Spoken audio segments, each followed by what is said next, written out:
Eu trabalho para uma empresa de limpeza e preservação de imóveis. De modo geral, nosso serviço é cuidar de casas retomadas pelo banco, aquelas que foram hipotecadas ou ficaram abandonadas. Garantimos a segurança, cuidamos da limpeza, deixando tudo preparado para evitar invasões e, às vezes, quando há vandalismo, chegamos até a vedar portas e janelas com tábuas. Não é o trabalho dos sonhos, mas o salário é bom e, na maior parte do tempo, é tranquilo. Você passa muito tempo sozinho em casas que pertenceram a pessoas que se foram há muito tempo. Às vezes é triste, às vezes é só entediante, mas, de vez em quando, você pega uma casa que parece realmente perturbadora, um lugar que simplesmente não parece certo. Foi o que aconteceu no final de 2022, quando recebi a tarefa de limpar uma propriedade numa área rural do interior do Rio Grande do Sul. O lugar parecia esquecido no tempo, um vilarejo com um posto de gasolina caindo aos pedaços, lojas fechadas e estradas rachadas tomadas por mato. A casa em si era uma pequena construção de um andar, isolada em uma estrada de terra cercada por matagal e árvores em volta. Não havia outras casas por perto, apenas as árvores e silêncio. De acordo com a ordem de serviço, a casa havia sido retomada pois o proprietário, um senhor idoso, havia falecido e ninguém apareceu para reivindicar a herança. Os serviços públicos estavam desligados há mais de um ano. Meu trabalho era simples: catalogar quaisquer bens restantes, esvaziar e limpar o imóvel. Cheguei lá numa segunda-feira por volta de umas 9 horas da manhã, com um pequeno caminhão-baú e todo o meu equipamento. Por fora, a casa parecia intacta, estava em boas condições. Janelas fechadas, porta trancada, telhado em ordem, apenas tomada por muitas ervas daninhas, trepadeiras e muito mato. Tive que empurrar a porta da frente, pois a madeira estava inchada no batente, mas, por dentro, tudo parecia dentro do normal para uma casa antiga e fechada. Estava empoeirado, cheiro de ar parado e móveis antigos e desbotados. Então, meu telefone tocou. Levei um susto porque eu não tinha sinal lá. Eu já tinha verificado e notado que estava sem sinal, mas o telefone vibrou mesmo assim. Não havia número no identificador de chamadas. Dizia apenas número desconhecido. Atendi e não havia nada, apenas um chiado baixo, como estática. Eu disse alô 2 vezes e desliguei, achando que fosse algum erro técnico. Comecei a trabalhar. Sempre começo tirando fotos, documentando cada cômodo, cada móvel, cada detalhe. A sala estava abarrotada de móveis antigos, cortinas de renda, alguns quadros. Parecia a casa da minha avó. Móveis pesados, bibelôs de porcelana. Tudo estava coberto de poeira.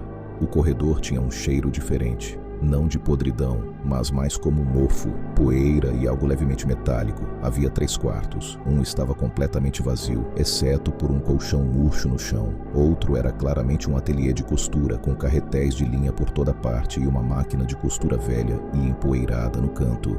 Olhei mais de perto e havia um quadro de cortiça cheio de recortes de jornal antigos. Eram principalmente obituários. Vários obituários, todos recortados com tesoura e cuidadosamente presos ao quadro.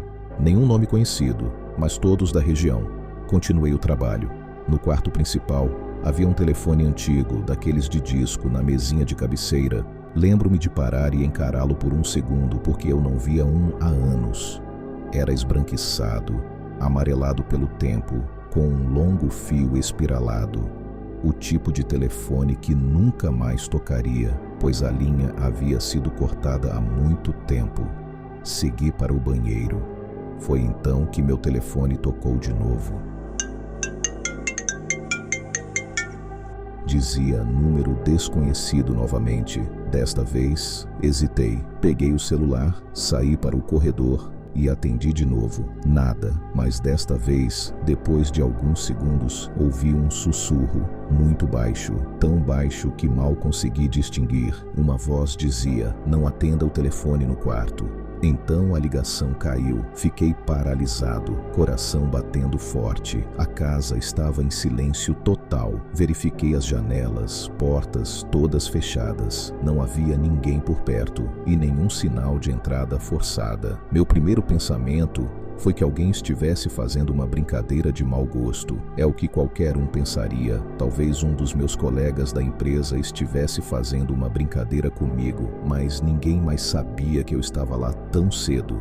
E novamente, eu estava sem sinal. Fiquei observando meu telefone. Um traço de sinal aparecia e depois sumia. Tentei fazer uma ligação para meu supervisor, mas a chamada falhou. Tentei focar no trabalho. Decidi terminar o trabalho rapidamente. Comecei a empacotar algumas coisas na sala. Livros, enfeites, vidros empoeirados. Mas o tempo todo eu me sentia estranho, como se estivesse sendo observado. Eu ficava olhando para o corredor com a sensação de que, a qualquer momento, alguém apareceria ali. Então, o telefone tocou pela terceira vez.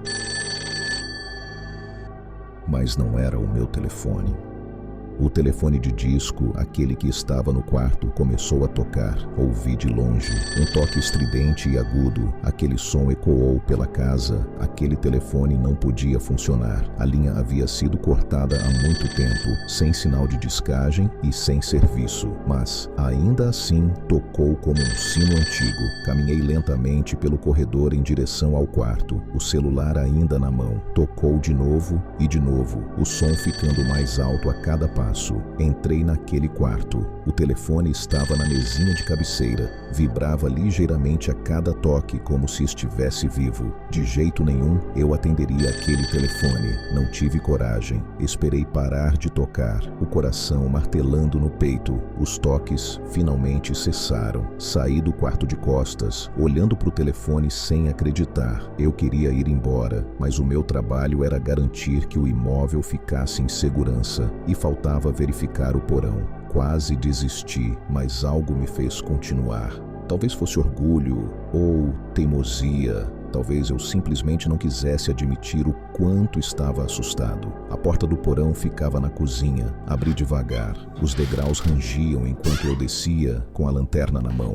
O ar cheirava a mofo e algo como ferrugem. A luz fraca da lanterna mostrava várias prateleiras ao longo da parede cheias de latas velhas e ferramentas empoeiradas. Alguns móveis quebrados. No canto, no fundo do porão, havia uma pequena mesa. Sobre ela, um telefone sem fio moderno preto, mas coberto de pó. E ao lado dele, uma pilha de cadernos amarelados. Peguei um e folheei. Cada página tinha um nome, uma data e uma frase curta.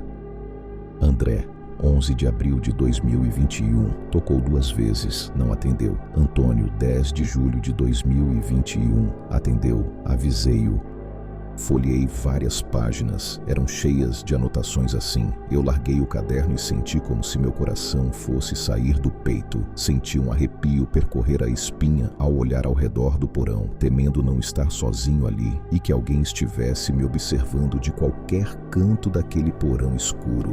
Subi correndo pelas escadas, olhando para trás o tempo todo. Meu coração parecia explodir. Peguei as minhas coisas e fui embora sem olhar para trás. Não terminei o trabalho. Dirigi direto para o escritório e entreguei meu relatório. Não contei tudo, apenas disse que a propriedade era insegura e possivelmente tinha invasores ou interferência. O trabalho foi repassado para outro funcionário. 3 dias depois recebi uma mensagem de um dos colegas, Fábio, que assumiu o trabalho na propriedade. Ele tinha ido lá naquela manhã para terminar o serviço. Eu não tinha contado a ele especificamente o que havia acontecido. A mensagem dele dizia: o telefone no quarto sem serviço tocou enquanto eu estava lá. Que diabo é isso? Liguei para ele imediatamente e ele me disse que não atendeu o telefone da casa porque estava muito apavorado. No dia seguinte, Fábio aparentemente pediu demissão sem avisar e nunca mais voltou ao trabalho. Ele não morreu nem nada. Sei disso porque eu procurei nas redes sociais e ele postou coisas desde então, mas nunca mais tivemos contato. Não sei o que mais ele viu naquela casa, mas deve ter sido algo ruim o suficiente para ele abandonar o trabalho e nunca mais voltar. Mais tarde, meu chefe ligou para a polícia para relatar os potenciais invasores depois da demissão de Fábio, mas não encontraram ninguém dentro da casa. Aquela casa, o silêncio, os recortes de obituário, as ligações sem origem, tudo naquela propriedade, desde a localização até seu interior misterioso, as chamadas para o meu celular e aquela voz na linha, e aquele maldito telefone da casa, desconectado, tocando. É como se eu tivesse participado de um filme de terror. Juro que ainda tento entender o que aconteceu lá. Ou foi uma pegadinha muito bem feita, ou algo que eu preferia nunca ter descoberto.